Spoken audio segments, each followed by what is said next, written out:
Aujourd'hui je vous retrouve avec une nouvelle vidéo qui va être comment organiser un brunch. Donc du coup pour aujourd'hui on a fait un brunch, c'est Walid qui m'en demandait depuis hyper longtemps et à chaque fois je le faisais pas, j'avais trop la flemme.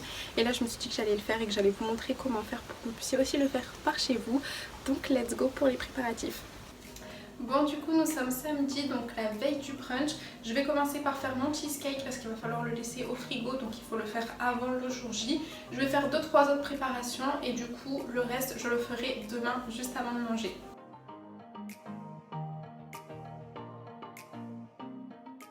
Donc comme je vous l'ai dit précédemment, je commence par le cheesecake. Donc pour ce cheesecake qui sera 100% spéculoos, il va vous falloir 300 g de spéculoos, 100 g de beurre salé. Donc ça c'est pour faire un effet un peu caramel au beurre salé. Si jamais vous n'aimez pas du tout, vous pouvez prendre du beurre doux.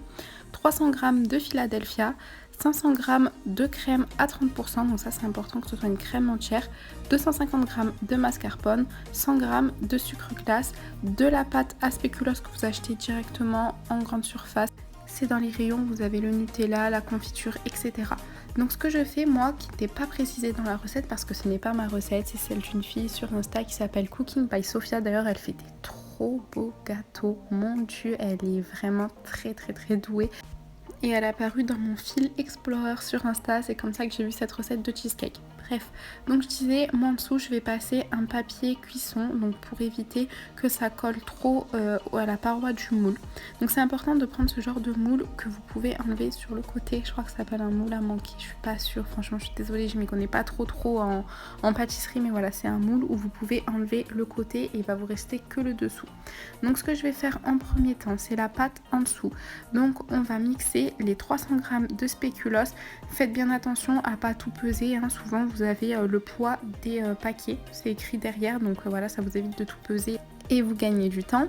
Donc j'ai fait fondre 100 g de beurre salé, je les ai mis dans un petit saladier et je vais rajouter tous mes spéculoos qui ont été mixés et j'ai simplement à tout mélanger et vous allez obtenir une grosse pâte. Cette pâte, vous allez la mettre dans votre moule et vous allez bien appuyer et bien tasser jusqu'à ce qu'elle soit bien dure. Parce que vous voyez, en fait, c'est une pâte qui est friable, mais quand vous appuyez dessus, elle devient dure et ensuite on va mettre au frigo et c'est là que ça va vraiment bien durcir avec le beurre.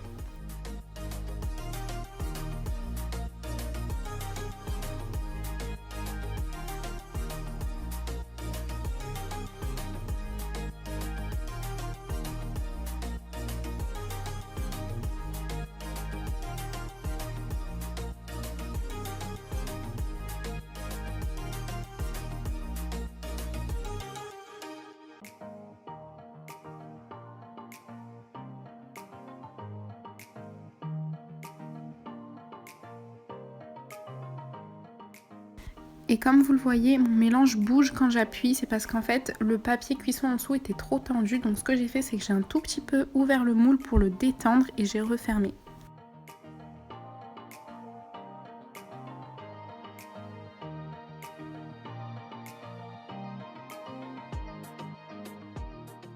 Ensuite on va passer à la base du cheesecake, donc la crème au fromage, donc cheese de cheesecake.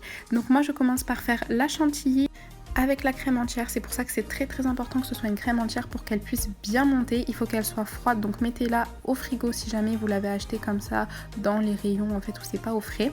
Une fois que votre crème a bien monté, vous allez la mettre dans un autre saladier à part et vous allez reprendre votre robot, ou même si vous le faites à la main, hein, c'est possible aussi de le faire à la main ou avec un batteur électrique, c'est pas obligé d'avoir un robot pâtissier, ne vous inquiétez pas.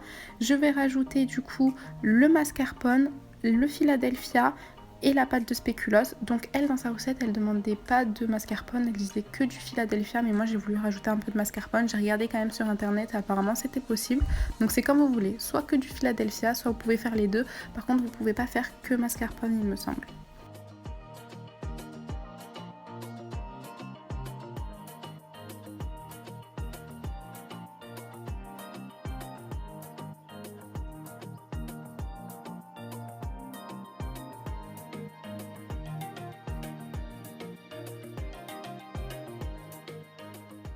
Donc on va battre ces trois ingrédients et pendant ce temps on va mettre un peu de sucre glace, donc on va le peser, là il faut 70 g et on va le rajouter au mélange pendant que ça tourne.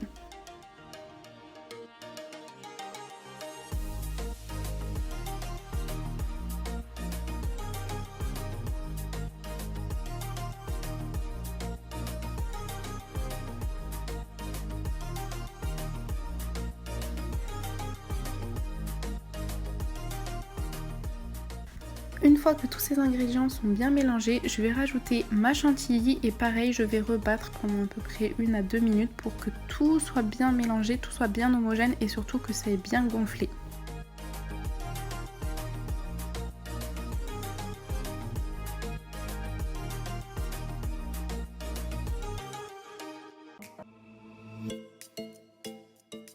Une fois que tout est bien mélangé, je vais rajouter 2 cuillères à café de vanille liquide, ça c'est vraiment optionnel, c'est selon vos goûts. Je vais remélanger à peine 30 secondes et ensuite on va verser le mélange du coup dans notre moule où il y avait la pâte en dessous avec les spéculoos concassés avec le beurre.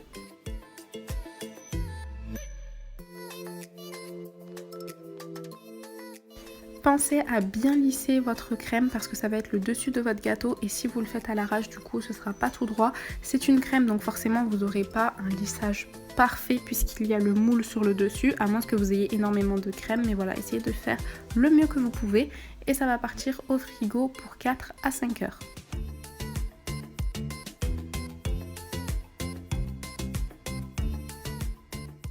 Pendant ce temps, je vais préparer ma pâte pour faire mes petits pains à hamburger. Finalement, j'avais beaucoup de pâtes, donc du coup, ça a été la pâte pour les pains à hamburger, mais aussi pour faire des petits pains en fait comme ça à garder pour mettre de la confiture par la suite. Donc ça, je vous avais donné la recette dans ma vidéo de Noël. Je vous la mets dans le petit i, comme ça vous aurez la recette détaillée et comme ça vous pourrez voir qu'on peut aussi la faire à la main. Moi, le robot, comme je vous avais déjà dit, c'est juste un gain de temps. Vous voyez, pendant qu'il est en train de pétrir, ben moi je fais autre chose, je range et tout, mais c'est vraiment, et je le redis, faisable à la main.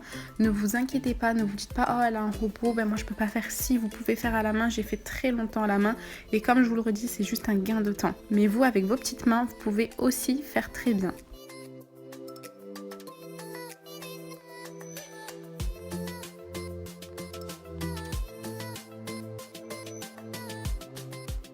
Une fois que ma pâte est prête, je vais la mettre dans un saladier, je vais couvrir avec du film et je vais la laisser gonfler. Donc il faut qu'elle ait doublé de volume et qu'elle touche le film. Pendant ce temps-là, je vais faire ma pâte à pizza.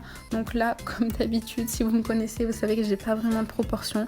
Je mets de la farine, de la semoule fine, de l'huile d'olive, sel et de la levure et je rajoute de l'eau et c'est tout. J'ai pas vraiment de recette mais il faut vraiment que j'arrive à en trouver une. Je pense vous en mettre une dans la barre d'infos où il y a des proportions parce que je sais que c'est dur pour celles qui commencent en cuisine de faire à l'œil. C'est compliqué, hein, je vous le dis, même Walid des fois je lui explique et lui il arrive pas, il a vraiment besoin d'une recette. Il faut vraiment pratiquer hein, pour réussir à faire à l'œil, mais vous verrez que quand vous y arriverez, il n'y a rien de mieux.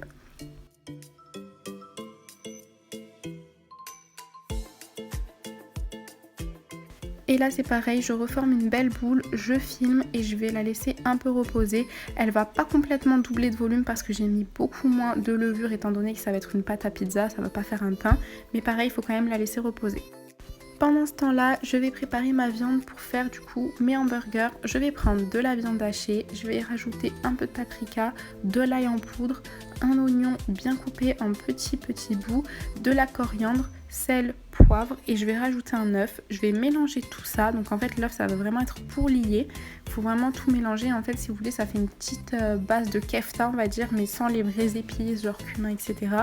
Donc ça fait beaucoup plus soft pour faire un hamburger, mais après vous pouvez rajouter les épices que vous voulez si vous voulez faire des hamburgers un peu orientaux on va dire, mais là je voulais rester dans le classique. Je rajoute de la farine pour bien lier et ça vous aidera aussi quand vous voulez faire des boulettes de viande toutes simples, pas forcément en hamburger. C'est bien de rajouter de la farine, ça lie bien le tout. Donc là j'en ai rajouté un peu et je me suis mis un petit pot avec de la farine et je vais façonner mes boules. Donc j'ai bien regardé par rapport à la taille de mes hamburgers, évidemment, pour avoir une viande qui passe nickel, qui soit ni trop grande ni trop petite.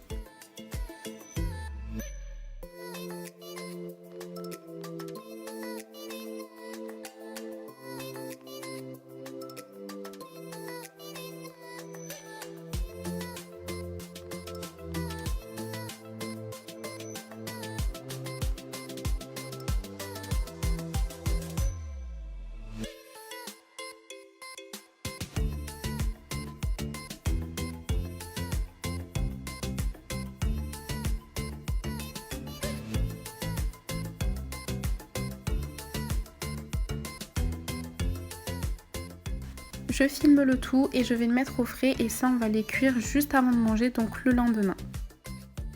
Et comme il me restait de la viande, j'en ai fait des grosses boulettes qu'on a fait cuire par la suite et on les a mangées le lendemain soir.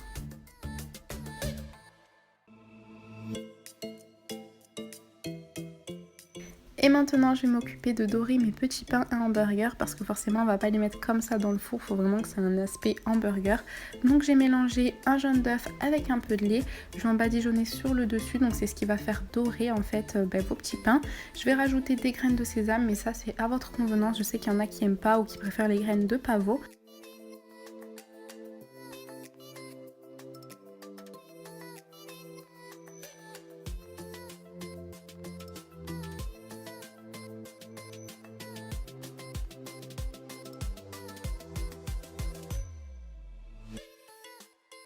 Et vous aurez juste à prendre un emporte-pièce ou pour le coup comme moi une tasse ou un verre et vous allez faire du coup vos trous. Donc comme on faisait quand on était petit avec la pâte à modeler, voilà, vous allez faire vos petits emporte-pièces de partout et vous allez les enlever. Vous recommencez le nombre de fois que vous voudrez du coup faire plein de petites pizzas.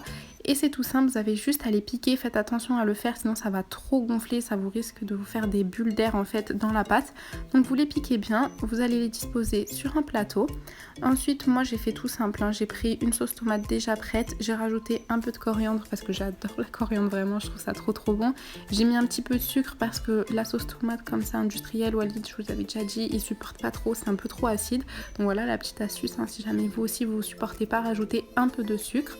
J'ai mis sel, poivre et un peu d'ail je crois et voilà vous allez l'étaler sur toutes vos pizzas et c'est aussi simple que ça. Ensuite vous allez mettre vos petits bouts de jambon, votre petit gruyère, les olives ou même tout ce que vous voulez faire, même si vous voulez les faire à base de crème avec des lardons ou même végétarienne ou j'en sais rien, vous faites ce que vous voulez, c'est vraiment super simple. Et du coup ce qui est bien avec les petites pizzas quand vous avez des enfants, c'est que c'est plus simple pour eux de les manger et quand vous faites un brunch, bah, du coup c'est plus simple qu'une grosse pizza posée comme ça sur la table en forme petit, ça fait super joli. En fait c'est ce qui est beau dans les brunchs, c'est de faire des petites choses, des petits cupcakes, des petits cakes, des petites pizzas, enfin voilà, tout ce qui est petit comme ça fait vraiment super joli.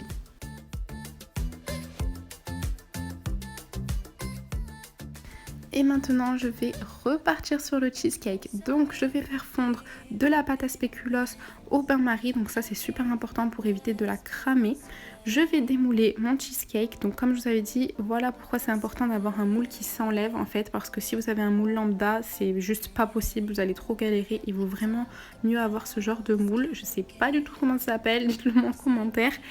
Et donc je vais faire couler du coup ma pâte à spéculoos qui est toute fondue de partout. Donc après ça c'est vraiment comme Cooking by Sophia l'avait fait. Je trouvais ça trop beau, mais ça après c'est à votre convenance. Si vous n'aimez pas trop les coulures comme ça, vous n'êtes pas obligé de le faire. Vous pouvez faire que sur le dessus ou même recouvrir votre gâteau entièrement avec la pâte. Là c'est vraiment qu'une question en fait de déco, pas vraiment de goût. C'est comme vous voulez. Moi je trouvais ça plus sympa parce que du coup je l'ai vu sur son Insta, c'était comme ça qu'elle avait fait et c'était super beau. Bon le sien était plus petit de diamètre, du coup ça fait qu'il était plus haut et c'était encore plus joli parce que le mien pour le coup il est un peu plat. En plus vous devez le voir, c'est un peu penché, enfin bon. Du coup j'ai fait comme ça et pareil pour le dessus, j'ai vraiment suivi sa recette. J'ai fait du coup des ronds de chantilly. Elle avait une douille beaucoup plus grosse que la mienne, du coup ça fait qu'elle en a fait moins. Moi j'en ai fait plein de petits, c'était pas super beau, elle c'était vraiment plus joli que moi. Mais voilà, ça vous donne une idée. Et du coup, j'ai fait comme elle, j'ai pris quelques spéculoos que j'ai concassés, que j'ai mis sur le dessus pour que ça fasse en fait ouais, une pluie de spéculoos on va dire. Et j'ai rajouté des spéculoos entiers entre chaque rond de crème. Donc voilà, comme je vous ai dit, j'ai suivi à la lettre sa recette, j'ai refait exactement pareil. Et franchement, j'étais super contente. Bon, le sien était beaucoup plus beau, mais j'étais quand même ravie du résultat. Et là on se retrouve le lendemain pour les derniers préparatifs que je fais du coup à la dernière minute. Donc là pour le coup j'ai fait des gaufres. Je vous mettrai en barre d'infos la recette que j'ai suivie. Mon gaufrier si jamais ça vous intéresse vient de chez Aldi. Mais il me semble que Lidl à un moment vendait exactement le même. Je l'avais vu chez ma grande copine Sarah et j'avais trop aimé. Donc voilà, j'ai préparé mes petites gaufres, j'ai pris des fruits que j'ai coupés, donc là pour le coup c'était pastèque, j'ai rajouté un peu de raisin aussi. J'ai mis du coup toutes mes boissons soit dans des grosses jarres, soit voilà comme ça dans des petits pichets. J'ai fait du café, donc ça c'était pour Walid, nous on ne boit pas de café. Et voilà ce que ça donne pour la table avec le côté sucré. J'ai rajouté ce petit plateau tournant qui vient de chez Stocomanie il me semble, pour ajouter toutes les sauces, les confitures, le sucre, etc. Et de l'autre côté, comme vous l'avez vu, c'était le côté salé. Donc voilà ce que ça donne, j'espère vraiment que vous trouvez ça beau, que ça vous aura donné envie de faire la même chose. En tout cas moi en revoyant ces images pendant que je fais mon montage, ça me donne trop faim. Et au final moi qui pensais que ça allait mettre énormément de temps à faire, en fait le plus long c'était le cheesecake, mais c'est parce que c'est moi qui ai voulu le faire, mais vous n'êtes pas du tout obligé de faire ça, vous pouvez vraiment faire des petits cupcakes, ça va beaucoup plus vite. Mais sinon je me suis aperçue que faire un brunch c'était super simple. Là j'ai fait tout toute seule parce que voilà je filmais, donc j'ai dit à Oli de ne pas m'aider. C'est lui qui a monté quand même les hamburgers, le reste bon voilà j'ai fait moi pour pouvoir vous filmer. Mais si vous le faites avec votre mari vous verrez que vraiment c'est fait en 2 minutes et que c'est super cool à partager avec nos proches. Voilà, faire 2 repas en un, je trouve ça vraiment super.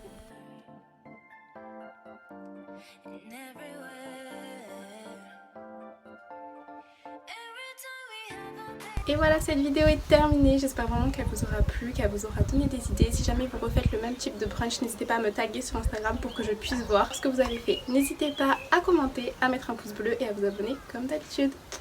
Bisous.